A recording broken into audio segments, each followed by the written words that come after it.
If you heard us talk before about leadership, or if we've worked with you, had the privilege of working with you in regards to coaching and leadership, you've heard us talk a lot about the need to create development plans for your employees and how significant, how imperative that is to being able to lead and coach your people and really to personalize your leadership and coaching. And that's a whole different video that we have in this series. But I want to talk today specifically about that development plan. There's really two aspects that I want to spotlight today. Number one is that the creation of that development plan is a two-way conversation. It's not just you talking to your employee, it's them bringing to the table their perspective on their development. And in the process, they take ownership of it too, but they're going to buy into it, and then they're going to take ownership because you're including them in the conversation. This is different than a performance review, although to a large extent that should be handled in a similar fashion. But traditionally, a performance review is the manager, the coach, the leader saying, well, here's how I score you in these different areas, and it is what it is. Okay. A development plan is really a collaborative process. And sometimes with some of your employees, you might have to go to great lengths to make it a highly collaborative process because they're not going to volunteer it. They're not going to come to you with it. You might have to really kind of pull it out of them. But it's going to evolve over time based on your conversations with that employee. All right, here's the second aspect to it that I wanted to spotlight.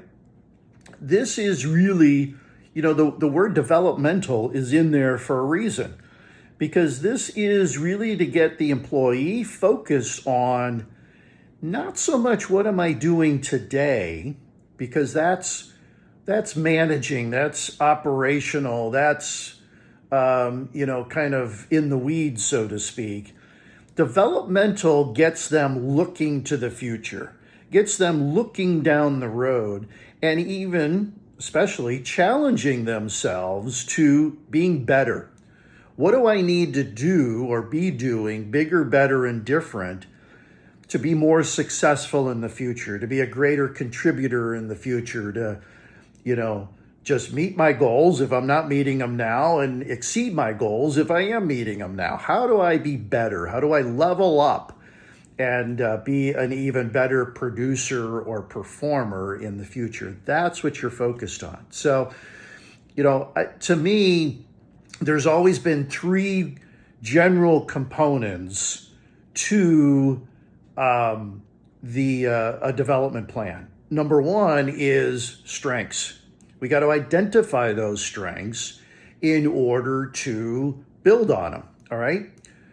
Weaknesses. And I don't shy away from using that word. Maybe you don't feel comfortable using the word weakness because it has a negative connotation. I think it's something that we have to accept. We all have weaknesses. Come on. So let's call it what it is. But whatever, weaknesses, improvement opportunities, etc.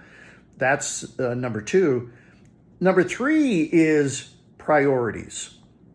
And that's an overlooked part of development plans a lot of times, because you can't give somebody, especially if you're doing this on a monthly basis, you can't give somebody 4, 5, 6, 10 things to work on. All right. You can only give them one, maybe two things. Again, if it's a 30-day development plan, you can only give them one or two things that they can realistically improve significantly and show in those 30 days that they've moved the needle. Okay? So really try to build those development plans around strengths, weaknesses, and priorities. Do them on no more than a 30-day schedule, okay? And make it a collaborative, two-way conversation where they're bringing to the table what they think their strengths, weaknesses, and priorities are. You're bringing your version or your perspective of that to the table, and then you're having a conversation and coming to consensus and agreement on, okay, this is our development plan going forward. Do that with each and every one of your direct reports, not just the ones that are underperforming. All right. And again, that's a whole nother video on how to apply this to your top performers, but do it for everybody. And it'll become, I believe and have found, the most valuable coaching tool and coaching resource that you'll have with your direct reports.